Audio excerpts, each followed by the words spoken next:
Do you know what? It's not even the term, it's the word white.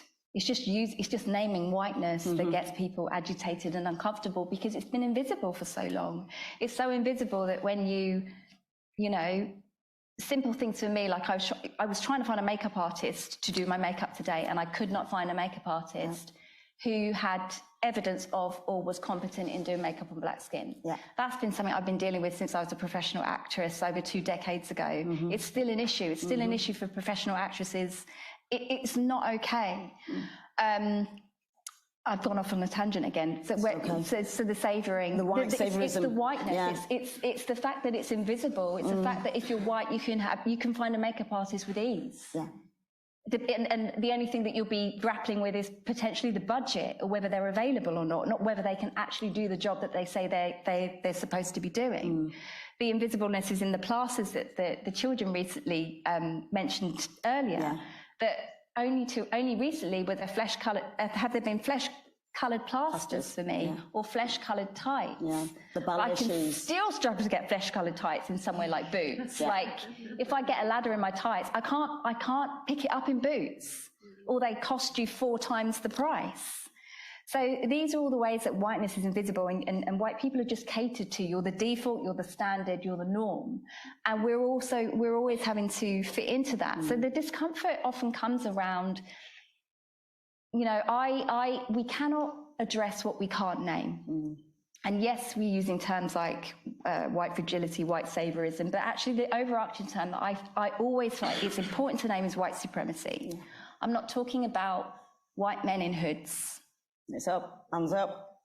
Yeah, I'm not talking about white men in hoods or national action or the Britain's First. I'm talking about an entire infrastructure, a social practice that was embedded and normalized across the globe for 400 plus years, that was used to justify and enable the enslavement of millions and millions and millions of Africans, where black people were embedded and written in law by white people as subhuman, the only human community in history to be written in law as subhuman, to justify the horrors and the genocide under white supremacy. Now, I'm talking about that as a structure in the same way that we will talk about patriarchy as a structure.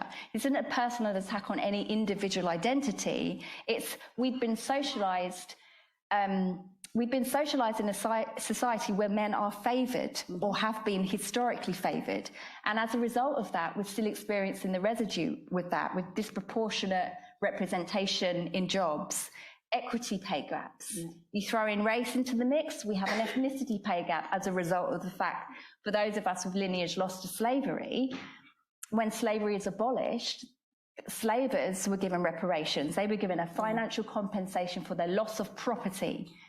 Black folk, my ancestors who were enslaved, were given nothing. Nothing, not a penny. So of course we have pay disparities now. Britain was paying off reparations from slavery.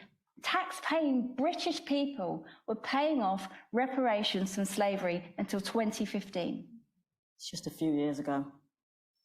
That's what I'm talking about when I talk about white supremacy, and it's invisible. So it's this, we take trying to address the impact of this socialization of white supremacy as a personal attack on identity, rather than looking at it as a social issue that we all play a role in helping to overcome by recognizing how we benefit from that, or how we are, you know, still impacted by that. Yeah, absolutely. And so for me, it's about getting curious. It's not about blaming or name calling. It's about, we will never address what the issue is until we can name the elephant in the room. And I'm going to give you a little story. I was involved in a human rights inquiry by a charity called Birthrights. They approached me at the end of 2020, and we started working together in beginning of 2021 to do a year-long inquiry that looks into maternal healthcare outcomes and why Black women are still 4 times more likely to die in childbirth than white women, and to look at what is going on in the NHS and healthcare. And we were looking at medical racism. And I was, when they asked me to come on board, I was like, I said no at first, because I know what I'm going to be hearing. I'm aware of the statistics. I'm a black woman. I'm aware of what's going on in my womb. I'm aware of what's going on around me. I'm in this work all the time. I'm aware. And so one of the first things I said to them is, what are you doing to protect the psychological safety of the participants that you're interviewing, firstly and foremost, to relive the trauma, to get your data? And what are you doing to protect the psychological safety of your panelists? Because the majority of the panelists, it was important for them to be black.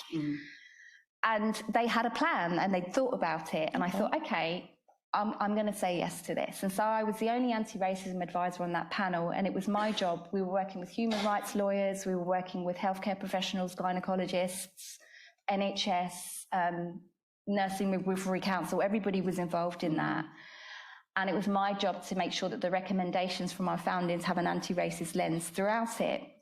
And we heard some horrific, this is all in public knowledge now, horrific cases of very overt racism, some racism less overt, that led to the deaths of not only mothers but babies, entirely avoidable deaths. And when they put together the report, the headline of the report, they gave me the draft report first for me to go over everything.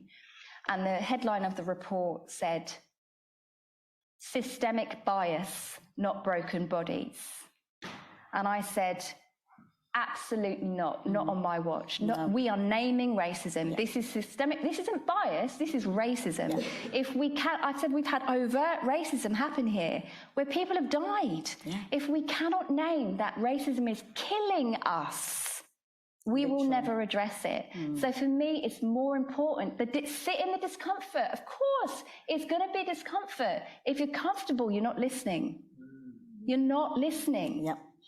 So for me, like, being uncomfortable is also human. Like, we have to be able to sit with that, not to denigrate or to blame, but to be with the reality. We have a bloody ugly history, but it is our history, and we have to claim it. We're all here. We have survived this. That is something to be proud of. Now let's do something to change the trajectory, because we have a chance to. Absolutely.